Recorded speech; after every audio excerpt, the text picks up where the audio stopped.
Hi, Matt Cavazzulli here again at CPAC. I'm here with the great Matt Schlapp, the chairman of CPAC in the United States, and what a wonderful thing this is. Matt, thank you so much for allowing the Australians to use this wonderful brand. I mean, how do you think the conference is going so far? Amazing. I've been so impressed. I was here the first year, which was 3.5, 4 years ago or so. And they start small. The CPAC in America started in like a dingy hotel in Virginia with like maybe 150 people. And now it's in the largest hotel you can have basically in the country, and it's jam-packed. And what I've seen here in Australia is I've seen some people I've seen every year I've come, but you have all these new people. And I can see a burgeoning effort in this country, which is much like what happened in America, where people start to consider themselves as limited government conservatives, and then they think about what party they're in after that. Yeah. And one drives the other. Yeah. So what's it like right now in the US? I mean, what's the situation on the ground? Well, there's a reason why I wanted to be in Australia, because it's a little more normal here. But no, I love my country. It breaks my heart. But what's going on in my country is it's disgraceful. And it's not because the American people have changed very much. It's that you lose these close elections, and we can talk about all the reasons why, and a lot of illegal activity, but you lose these close elections, and the left, when they are radicalized and Marxist and Maoist and communist, when they get that little bit of power, boy, they just jam in everything. When Republicans in my country get a little bit of power, we stop, we get paralyzed. We're like, well, we don't want to do too much because we might lose the power. But the left doesn't operate that way. They know they're going to get the power back again, so they just jam everything in. And by the way, we never really get to undo it. Yeah. And that has to change. Yeah, I think we have the same sort of things going on here where conservative, Liberal Party politicians get in, they come in on thumping majorities, they might do a little bit, but then they sort of stop and just slow things down. We don't really cause much in the way of the sort of radical change that I think we need to see to start to restore. Because I think what we're doing right now is we're restoring the great things about our two nations at the moment. It's not about changing very much. It's about getting back what we had, because what we had was great. That's right. And I think that there is a real sense that Australia is on the precipice right now. It hasn't really fallen off the cliff, but it's heading in that direction. Do you think we can catch it in time? Yeah, so in America, people don't necessarily always understand this Trump phenomenon. Some people think it's just about he's like this very unique man and he's just doing things. You could make that argument. I would say differently. I would say Donald Trump's an entrepreneur, and he saw that what was happening in the country is the left is taking more and more and more, and the Republican Party wasn't suited for the fight because they want to make friends. They don't want to make war. The left wants to make war. So Trump came in and said, guess what? I'm going to make double the war. As we used to say on the playground, and your mother, right? Like, I'm going to be insulting. I'm going to go after everything you hold dear because you want to go after everything I hold dear. And why is he doing that? He's doing that because he believes it's the only way the left stops. Yeah. It's the only way the left will stop with their ultimate desire to destroy. In America, you have to understand they want to destroy the country. I'm not saying they want to kill everyone and burn everything down, although they did burn down all of our cities. But no, what they want to do is throw away our founding principles. Yeah. The idea that the individual has autonomy, he has rights given to him or her by God, and they love all of the things that keep us divided. They love to say things are racist. Yeah. They love to say things are homophobic. They love to say things are Islamophobic. It's all about your animus and your hatred towards your fellow man, and that paralyzes Republicans because you're like, wow, maybe I should examine my conscience. Maybe I did do something wrong. And while we're thinking about, oh my gosh, maybe I could be better this way or that way, they just move in and they consolidate their power.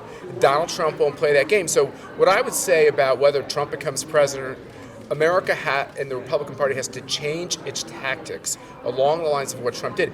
If Trump made major mistakes, and he made mistakes, but the major mistakes is he waited too long in his presidency to understand that just like Republicans, they always think their own individual charm, their own ability to be diplomatic, they'll disengage the opposition. And 2.5 years of his 4 years in, he realized, I gotta go to the barricades on this thing. And if he gets back in, he'll start there on day one. Yeah, I should hope he does. I think we need to see that sort of political courage in more of our political class, right? Across both nations again. I think certainly here in Australia, we have had some really fantastic leaders and some fantastic politicians, but the woke brigade turn up and just shout them down and trump up all these problems, and most of the issues aren't even real issues, right? They're imagined issues, they're made up issues. Like when you talk about, being called racist or being called homophobic. I haven't met anybody in the centre-right movement in Australia that's either racist or homophobic or any of those things. I don't think anybody's scared of anyone. I think it's a set of labels that get used simply to shut down conversation, That's all it is. to shut down free speech, to shut down free thought, and we are the custodians of free speech and free thought and freedom of religion, right? So just a quick American history. Abraham Lincoln and the Republican Party were established for the specific cause of eliminating legal slavery in America. The Democratic Party, by historical fiat, was the opponent of getting rid of slavery. Then when slavery was criminalized, and Abraham Lincoln got 3 constitutional amendments passed to the United States Constitution, giving slaves full citizenship, the full ability to vote, and obviously end their bondage, it was the Democrats who fought them through all these corrupt means through the 1950s and 1960s. That was the Democratic Party. Now, they're so smart that they then flip the switch and they say it's Republican racism, fill in the blank. But think about it. Everything about the history is their racism, their hatred, their desire to not believe that every human being has dignity. They were the ones who fought it. So when I go on TV and they talk about, Republican racism, most Republicans then say, well, yeah, we have to reject our past. And I don't. I say, well, wait a minute. How come more Republicans voted for the civil rights legislation than your Democratic Party?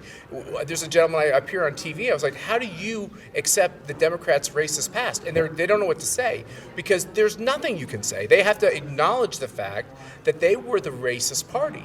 And we're not going to fall for the propaganda that somehow we were. Well, that's right. I think if you believe in the sanctity of the individual and the importance of the individual and you value a human life, you have to value all life. All of it. And I think the left... God doesn't give us any exemptions. I don't get to pick this person is good and this person is somehow, That's right. It's not for you to judge these things. That's right. Right? So I think the left, because the tech industry seems to be overrun, they've become hackers. Right? And they're hacking the things that are good and the things in conservatives and even just normal, right-thinking people. And the hack is that we believe in individual liberty. We believe in the sanctity of human life. We believe in all of these things. And then we take pause and think, are we being too extreme? Are we being this? Right. Are we being that? And in reality, it's them. It's almost like this combative weapon that's used to use our own beliefs and values against us. That's right. And this idea, I think we saw it through COVID, where you wear a mask to protect me because of you've got to respect my individual liberties to force you to wear a mask somehow. But in reality, I think my personal view is that I have every right to my own freedom and my own happiness, provided I don't impinge on your freedom and your happiness, but I don't have a responsibility to wear a mask because it makes you feel more comfortable. If you don't like that, you don't have to stand next to me, right? You're trying to upset me. I know what you're doing. You're getting my blood pressure up. So when they blame, just so you know, when this Chinese corona, which is what I'll always call it, when we had this outbreak in America, it supposedly happened at CPAC. And they called CPAC the super spreader. They called it conservative corona, Trump corona. It was everything to make it political from the very beginning. So for my 5 daughters, it was tough because all the smart people, I say that sarcastically, in the swamp in Washington, D.C., they were all reading about the fact that I was convening a conference where I was going to make everyone sick. And so we had to get the kids ready for school on Monday. And I turned to my wife. I was like, I don't think we should bring the kids to school. And she was like, why? I was like, because everyone's calling it conservative corona, CPAC corona. They want to blame us that somehow we did something wrong. They probably wanted us to get sued, quite frankly, and go bankrupt. That's just one of the many reasons they want to do those things. And it's really exactly what happened, which is, parents started calling the kids' school, saying, well, I won't bring my kids to school if the Schlapp girls are there. And it was funny, my wife got a text from one of these parents, and it said, my son has an immune problem, a deficiency. and he can't go to school if your daughter goes to school, so therefore your daughter shouldn't go to school. Now think of the insanity Exactly of the that. problem. You have a child with a serious problem. I don't deny that it's a serious problem. But that's between you and your son, and you have to make the healthcare decisions. The rest of the 99.9% Yeah. don't have to lock themselves in their houses Yeah. because one son Yeah. has an immunoproblem, right? Like Yeah. this is the insanity of how all of that started to go. They turned our compassion Yeah. and our decency into a weapon, right, to try to destroy the harmony of our families. And I think that's exactly the problem, isn't it? It's a faux care, it's a faux love. That's right. It's not real. Not There's real. nothing real about any of this. And it's a lie. It's exactly right. It's a lie and it's a virtue signal. And it's this top line where the underlying solution to all of these problems seems to be socialism and authoritarianism. That's right. So ultimately, we have these high-level problems that are all really, really, in my view, made up, but really, really bad, and we've got to solve it with authoritarianism and socialism, and then people feel the downstream impacts of all this authoritarianism and socialism. They feel like something's wrong. They feel like something's up. They can sense that, maybe the government doesn't love them. Maybe it's not about love after all. Maybe it's not about care. What do we do about this, Matt? What do we do as an Australian people, as an American people? Good question. What can we do as people to do something about it? The first thing I just said on the stage, and I mean this seriously, when things get this bad, I think the first thing you have to do is pray that we do the right things. I really do. I think the fact is that it's not an accident we're on the earth. There's a reason for we're on the earth. We ought to get reconnected to that. But there's a secondary thing, and then this is going to sound like unchristian, but people are in a freaking trance.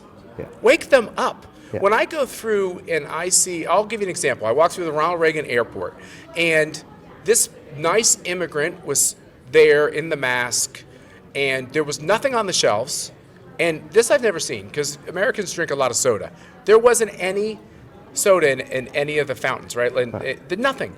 So this woman's sitting there. She has a job. She can't sell anything because the shelves are bare. Yeah. And everybody's walking around so I walk up to her. It was a waste of her time and my time, but I feel compelled to say to her, have you ever known any time in America's history that there was no soda pop? And she looks at me like I'm crazy. Yeah. And then she took a little bit longer and she goes, no, I've actually never seen where there isn't any soda pop. And I was like, shouldn't that be alarming to you? Yeah. I was like, you don't have anything on your shelves. Yeah. And they're still hiring you to sit here, which that doesn't make any sense. And she goes, you're right, that doesn't make any sense. I feel like people are just going through the motions and they're not looking ahead at all these signs or behind all these signs and saying, we got some major problems.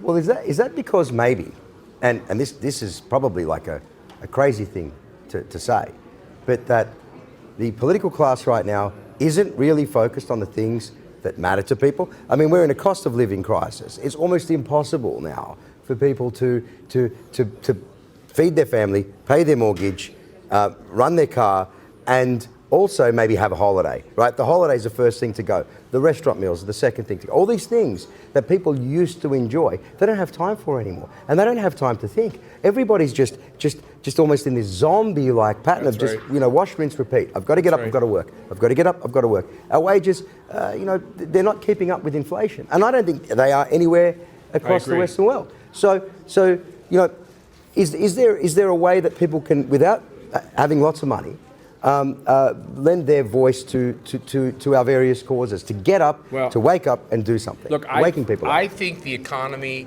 is fundamentally broken, and I don't think I think because it just keeps kind of moving forward, they're assuming it's going to repair itself and become fine. I hope they're right, but I don't think they're right. No. I think we got some very serious problems. The second thing behind that to me is I think we have a big labor problem. You and I have talked about this with young people not understanding the value of work, even why you have to work, and what even having a job means, and needing money, right, to take care of their staples, because so many of the staples that a kid wants in their life, maybe the parents take care of it, maybe the school takes care of it, maybe this takes care of it, maybe that takes care of it. So they don't really think about why they've lost connection. It's kind of like when a young person loses connection to how you get food, and they think you get food by you go to a lunch table counter and they can bring you food, or they don't understand how you get energy because, I just plug in my phone to the wall, like this stupidity, right? And that's what we have. We have a bunch of people that think, I know where you get food, a vending machine, that's right. or I know where you get electricity, that little thing on the wall, and they don't know what's behind it.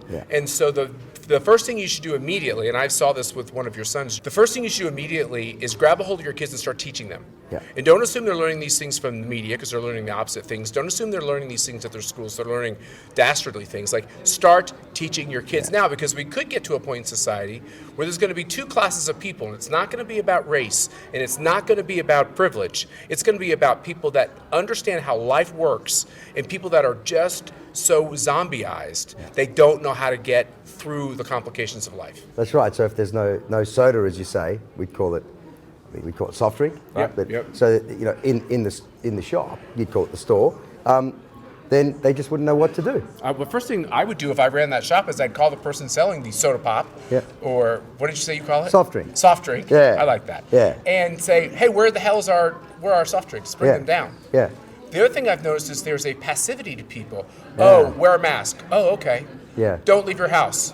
Oh, okay. Yeah. It's too safe. It's too unsafe to send your kids to school. Oh, okay. There's no soda pop.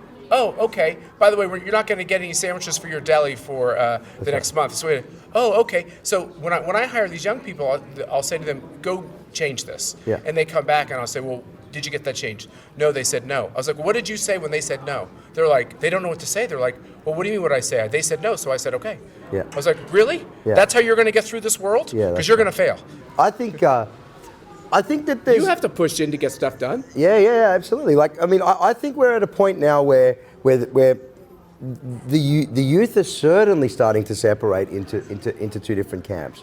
And you're right, it's those that know how to look somebody in the eye and smile and shake hands and connect to other people, and those that would prefer to sit there and just stare down at the device and text other people. And I think that it has to start with that fundamental handshake. And I think it's not for nothing that whole COVID crisis, the first thing they tried to do was ban handshakes, right? Yeah. Because there's something about a human connection. There's something about me grabbing your hand and shaking it while I smile and look you in the eye. That connection is what brings us all together. That's right. And I think that's what's great about things like the CPAC conference. In particular, when we're doing them in big cities like in Sydney, and you're doing them in the big hotels over in the US, and there's a lot of people shaking hands, that's the left's worst nightmare. Because when people get to see other people and hear other people and feel a little bit about their story, they realize we're not all that different after all, are we really? I think we all want the same things. We might just have slightly different ways to get there. But I think one thing's for sure, the government is not the solution, right? It's the people that are the solution. It's us. In the great Americanism, it's the we the people concept. Yeah. And I think that we've all got these great foundational documents and these great ideas of justice and what's right and what's wrong, and we have to go back and return to those things, because it almost doesn't matter what those documents say if we're not going to force that to be given effect. All the smartest people, including Jesus Christ, who ever walked on this globe, they all talk about the need for people to come together. Our Constitution talks about the need to politically assemble, so that you can speak your mind politically. The Ten Commandments, the Jewish people, keep holy the Sabbath, get together, one day a week, get together. People do that with their families. Yes. We shouldn't be surprised that the Marxists and the woke, they want to isolate us. Yeah. They want to keep us lonely. Yeah. They want to keep us fearful. They want us working our whole life through that device, never talking to another human being.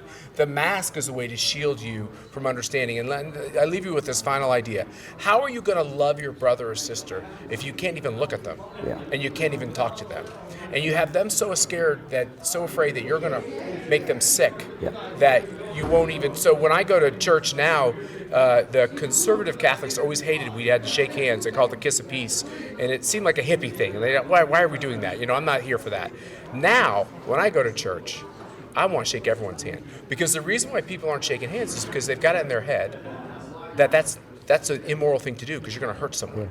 So we have to break down every one of these barriers that they are trying to put permanently. They're trying to put it permanently in place, and they're trying to change commerce permanently. Because every time they don't do something well, what's the excuse? It's always COVID still.